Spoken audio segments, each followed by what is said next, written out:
India daily live का digital platform देख रहे हैं आप। आपके साथ मैं हूं आंचल श्रीवास्तव। अयोध्या के राम मंदिर दान प्रकरण में दर्ज हुई एफआईआर ने उत्तर प्रदेश की राजनीति को एक बार फिर गरमा दिया है। समाजवादी पार्टी के राष्ट्रीय अध्यक्ष अखिलेश यादव ने इन पूरे मामले को लेकर योगी सरकार पर तीखा हमला बोला।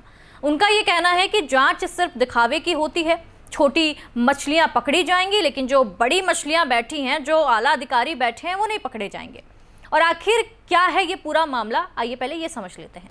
क्या सचमुच जांच निष्पक्ष होगी या विपक्ष के आरोपों में दम है? देखिए हमारी ये खास रिपोर्ट। राम मंदिर करोड़ों श्रद्धालुओं की आस्था का एक केंद्र है, लेकिन अब दान और जमीन से जुड़े कथित वित्तीय अनियमितताओं के आरोपों को लेकर एक बार फिर विवादों में सरकार आ चुकी है।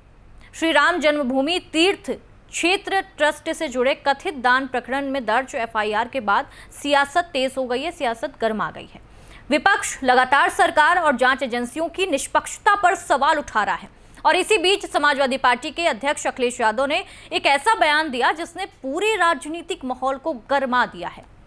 अब आइए सुनते हैं वो बयान क्या है। सपा प्रमुख अखिलेश यादव ने अपने बयान में कहा कि छोटी मछलियां तो पकड़ ली जाएंगी, मतलब जो छोटे लोग हैं वो तो पकड़े जाएंगे, लेकिन जो बड़ी मछलियां बैठी हैं, जो बड़े बड़े अधिकारी बैठे हैं, वो पकड़े नहीं जाएंगे। और अखिलेश यादव ने ये आरोप लगाया कि ये कार्रवाई केवल दिखावे के लिए की जा रही है। उनका ये कहना है कि अगर सरकार वास्तव में भ्रष्टाचार के खिलाफ गंभीर है तो जांच सिर्फ निचले स्तर तक सीमित आखिर क्यों रहती है, बल्कि उन लोगों तक भी पहुंचनी चाहिए जिन पर बड़े फैसलों की जिम्मेदारी थी।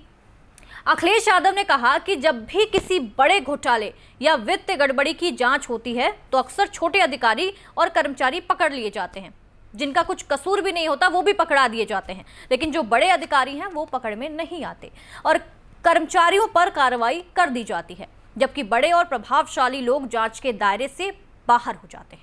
समाजवादी पार्टी का यह दावा है कि अगर जांच निष्पक्ष हुई तो कई बड़े नाम सामने आ सकते हैं। विपक्ष ये भी सवाल उठा रहा है कि आखिर इतने लंबे समय तक कथित अनियमितताओं पर कार्रवाई आखिर क्यों नहीं हुई? क्या शिकायतें पहले से मौजूद थीं और अगर थीं तो कार्रवाई में देरी क्यों हुई, और अगर नहीं तो अब अचानक एफआईआर दर्ज करने की जरूरत क्यों महसूस हुई? और यही सवाल विपक्ष लगातार सरकार से पूछ रहा है। अखिलेश के बड़े सवाल, क्या सिर्फ छोटे लोगों पर कार्रवाई होगी? क्या बड़े जिम्मेदार लोगों तक जो जांच है वो पहुंचेगी? और कार्रवाई में आखिर देरी क्यों हो रही है? क्या पूरी सच्चाई सामने आएगी या नहीं आएगी? उधर सरकार और जांच एजेंसियों का ये कहना है कि कानून अपना काम कर रहा है और जब जांच होती है, निष्पक्ष जांच होती है तो समय लगता है, और वहीं एफआईआर दर्ज होने के बाद संबंधित एजेंसियां मामले की जांच कर रही हैं और जो भी तथ्य सामने आएंगे उसी आधार पर आगे की जो कार्रवाई है वो की जाएगी। सत्ता पक्ष का ये कहना है कि किसी भी दोषी को बख्शा नहीं जाएगा और जांच पूरी तरह से कानूनी प्रक्रिया के तहत होगी। हालांकि विपक्ष इस दावे से संतुष्ट नहीं है और अखिलेश यादव ने यह कहा कि अगर जांच वास्तव में निष्पक्ष हो तो फिर किसी भी प्रभावशाली व्यक्ति को बचाया नहीं जाना चाहिए। उन्होंने कहा कि जनता सब कुछ देख रही है और आने वाले समय में सच सामने आ जाएगा।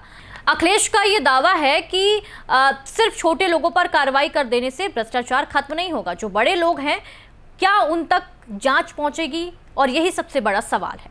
राम मंदिर देश की आस्था से जुड़ा सबसे संवेदनशील विषय माना जाता है और ऐसे में इससे जुड़ा कोई भी विवाद राजनीतिक रूप से बेहद अहम हो जाता है और यही वजह है कि विपक्ष इस मुद्दे को लेकर पारदर्शिता, जवाबदेही से जोड़कर सरकार को घेरने की पूरी कोशिश कर रहा है। दूसरी तरफ बीजेपी और सरकार का कहना है कि विपक्ष केवल राजनीतिक लाभ लेने के लिए इस मुद्दे को उछाल रहा है, लेकिन मुद्दा किसने दिया?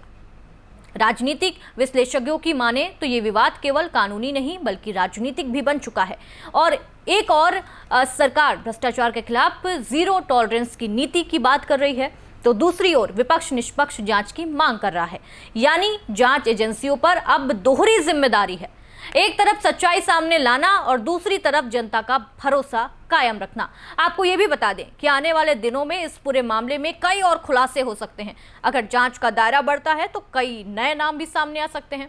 वहीं अगर जांच केवल शुरुआती स्तर तक सीमित रहती है तो विपक्ष सरकार पर और अधिक हमलावर हो सकता है। यानी यह मामला सिर्फ अदालतों और जांच एजेंसियों तक सीमित नहीं रहेगा बल्कि राजनीतिक गलियारों में भी लगातार गूंजता रहेगा।